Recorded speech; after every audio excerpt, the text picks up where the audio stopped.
Hi, this is Dr. Steele, and today we're going to be going through what's called the TEMPO method for understanding how to track the negative cycle, primarily within a couple. You can use this with an individual, but primarily we're going to be looking at this from the perspective of working in a couple counseling situation.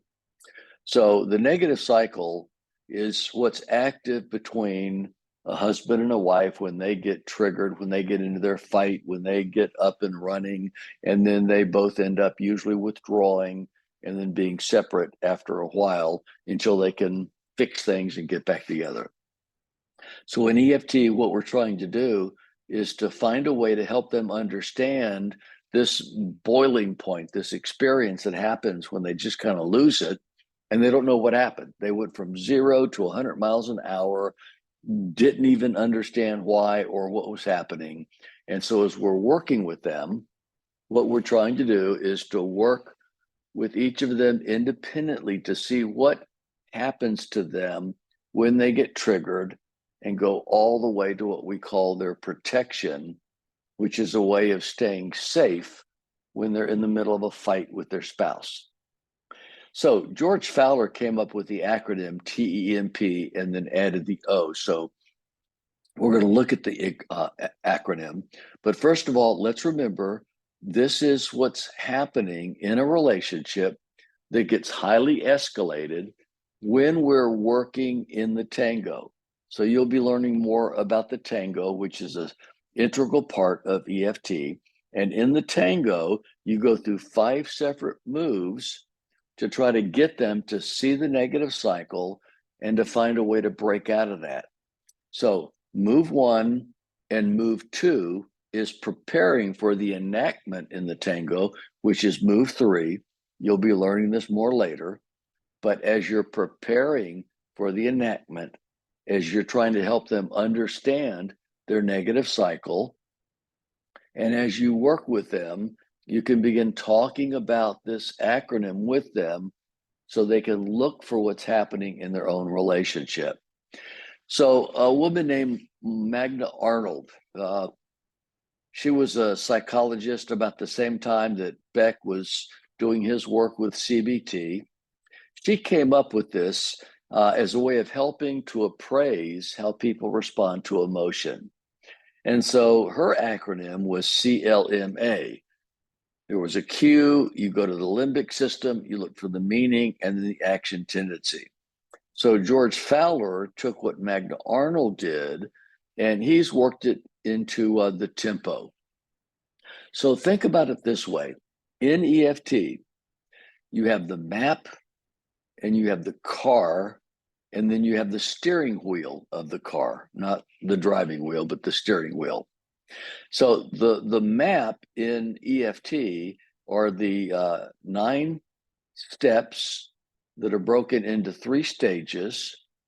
And on the map, you're moving through stage 1, into stage 2, into stage 3. The car, we're calling the tango. So in EFT, the tango represents the car, and that's moving the couple along the map as you're counseling them, working with them. The wheel, the steering wheel of the car, is the tempo. And that's what we use in every session with a couple to help them understand what's happening at that moment. And so we use the acronym to understand that there is activity in the room that becomes reactive when they get into a fight, and to take control of that reactivity, that active emotion, we break down the TEMP and then the O. So let's look at the T. This will help make sense of it a little bit easier. You're working with a couple. She's activated. Something that he has said has triggered her. And as they're in session or they're recalling what happened in a fight, he's saying, I don't know what happened. I just said this, and she went ballistic. And then you stop and you go, okay, turn to her and say, what happened? And she begins to tell you about how he said it, what he said, the tone of his voice. the snicker in his voice, all those things that happen to trigger her when they're beginning to get in a dysfunctional relationship. And so that's what we call the trigger. It's a physiological response, which can be felt in the body and moves us into a greater, more enhanced reactivity. So he says something, and the tone of his voice triggers her. Then she's going to do something in return that's going to trigger him. And now they're both triggered. They're both off and running in this negative cycle that you're helping them to identify. So T is the trigger. E becomes the emotion. And the emotion is the result of the trigger and has we call it a primary and a secondary expression. So, for example, frustration or annoyance might be the secondary result of the trigger, and it might be seen easier than what's underneath that, but underneath the frustration, underneath the annoyance would become the fear. And you'll learn a lot more about this as we move through EFT. So we see the annoyance, that's the evident emotion, but what's underneath that is the fear. And so that's what we want to try to get at and see and understand better. But in this emotional experience, it actually hits the limbic system. The limbic system in the brain is that fear of fight or flight. And it's that thing that pulses through our body. Red flag, something's up, what's going on? We feel tense, we feel the pressure, we feel the hands clenching, and we're automatically beginning to respond to that trigger. That trigger has gone into the emotion. It's just now working in us. So he says something snarky, she's triggered. She says something back to him, he's triggered. He's triggered. He's feeling in his body something she has said, the way she said it goes back to annoyance, frustration, being upset, being angered, being moved to that tense boiling point. She's picking up on this as his behavior. She's deepening in that emotion. She's starting to feel really frustrated now and mad and angry towards him. So each of their triggers have moved down to an emotion, and now you're identifying their negative cycles. She's responding this way and he's responding that way. She moves into emotion, he moves into emotion.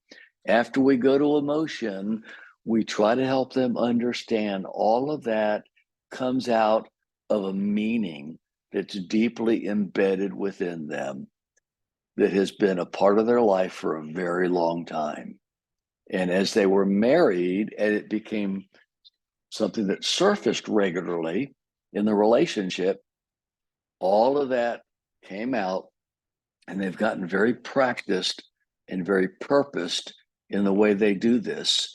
And so the meaning is always associated with attachment. And so she's afraid he's going to leave him. He's afraid she's going to get upset and do something else. They're both afraid the other's going to do something. They're uncertain what that's like.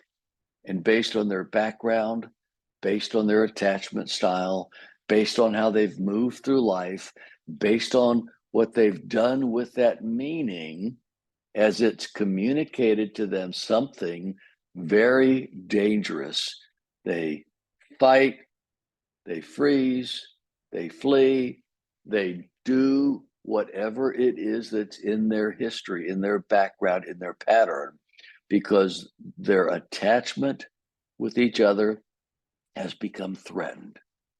And that meaning is very scary for them. And so they have the trigger. They have, since there's an emotion associated with that trigger, then deep inside of them, they're each trying to make sense of the emotion. What does it mean? What does it mean in my attachment with my wife? She's saying, what does it mean in my attachment with my husband? Each of them are trying to make sense of it. And this is where EFT is so important, because as we identify the negative cycle with the couple, We're helping them understand what the meaning is to this triggered emotional response that they feel over and over. Because if they don't understand the meaning from an attachment perspective, they're going to most likely go to what we call as protection. And this protection becomes the action tendency. It becomes what they do when that triggered emotion that means they're going to lose a relationship with their spouse becomes so scary. They have to put up this huge wall of protection that keeps them safe. But in keeping themselves safe, almost always it turns the partner away into a place of withdrawal where they're more afraid, uncertain what's going to happen. And so our walls of protection, these action tendencies, these behaviors that we do, they're in essence meant to protect us or keep us safe when we feel like our relationship is dangerous. But it sends us away and it puts a wall of protection around us. And that's so destructive for the relationship because our spouse is not invited into that place of protection where we are caring for ourselves. And so she or he, our spouse, is left outside of the wall, unprotected from us. And now they don't know what to do. So they've been triggered into their emotion. And it means that their partner is going to leave them. So now they have to protect themselves. Now they may come and protest. They may fight. They may say, where are you going? Why did you do that? They may pick. They may do whatever they need to do. But at some point, his withdrawal is going to become so entrenched, she's just going to have to throw up her hands and walk away herself. And this becomes the withdrawal with the withdrawal in the relationship where both have withdrawn. And until one can come out and put up a white flag and say, hey, truce, hey, let's talk, or after a day or two or however long it takes, it's like they've forgotten what it was they were fighting about. They come back together and all is normal. The cycle will work itself out eventually, and they'll come back out and be friends again. But they would not have been able to resolve the conflict. They wouldn't have been able to repair the conflict because they weren't able to understand what was happening. And so in the middle of this experience, what we want to do is we want them to understand how the negative cycle works, how they go from trigger to emotion to attachment meaning to their protection, so that once he understands what he does and she understands what she does, when we can see this happening, when we can break it down for them in counseling, and then when we can organize it for them, when we can actually make sense of it and help them see what's happening on both sides of this experience, they're going to keep thinking that their spouse is the problem, or it's the problem of the spouse. And so when we can take his TEMP and her TEMP, put them together and organize it for them, then we can help them see the negative cycle at work. And they can go, wow, so you're not the enemy, you're not the bad guy, it's the negative cycle. And now they're working on the negative cycle, and you're able to go back and forth with them through the counseling experience as they're either fighting in session, which normally doesn't happen. They're usually telling you about something that happened a couple of days ago, and they're recalling it and going back and forth. And then as they're recalling it, it pops back up in session. And then you're actually able to see it alive in the session, When you can do this and you can find the most reactive emotion that's happening in that session as they're going back and forth. No, it didn't happen that way. No, this happened. Well, you said that. You said this. Then you're getting a really reactive emotion. And it may be that she is displaying a lot of her fear, a lot of her sadness, a lot of her deeper, more primary emotion. And you can slow down with her for a moment, get her to talk about that, to go deeper into that fear and sadness. And in that moment, you've done move one of the tango, you've done move two of the tango, which is the organizing with TEMPO. And now you're ready to go into move three of the tango, which is the enactment. And in the enactment, what you're doing is you're heightening her anger or heightening her sadness in the moment, in that session that's alive and in the room. And you're saying to her something like, do you think you can tell him right now the sadness that you're feeling? And she finds the words, or you help her find the words, and she sends that over to him. And that becomes the enactment, or move three in the tango. Then you process it and move four, and then in five, you celebrate it. And then you may find yourself moving through another enactment as he's responding to her. And then you start over again. Move one, move two, let him enact that toward her, and then move four and five of the tango. And then in counseling with EFT, what you're doing is you're using the tango, going back and forth, identifying the negative cycle, helping them understand the trigger, the emotion, the meaning of the attachment, fear or sadness, and then what they do to protect themselves. And each session, you're just working back and forth, because once they can do this enough in session, when they realize that they're not the enemy, but it's the negative cycle, then you can help them leave, go back into their home environment, catch the negative cycle, call timeout, stop it. They can each go, here it is, even if they just acknowledge it for a moment before they continue their fight. Then the next time they come back in session, they tell you about what they did, the success they had in acknowledging it, and then you help establish that more as a routine for them. And they actually can begin to catch themselves. And then they're beginning to have the ARE, hold me tight conversations, that we'll learn a little bit later in the course, where they realize their partner is accessible, responsive, and engaged. ARE, are you there for me? Are you A, acceptable or accessible? Are you R, responsive? And are you E, engaged? And that's the hold me tight conversation they have between sessions, where they're able to work through this themselves.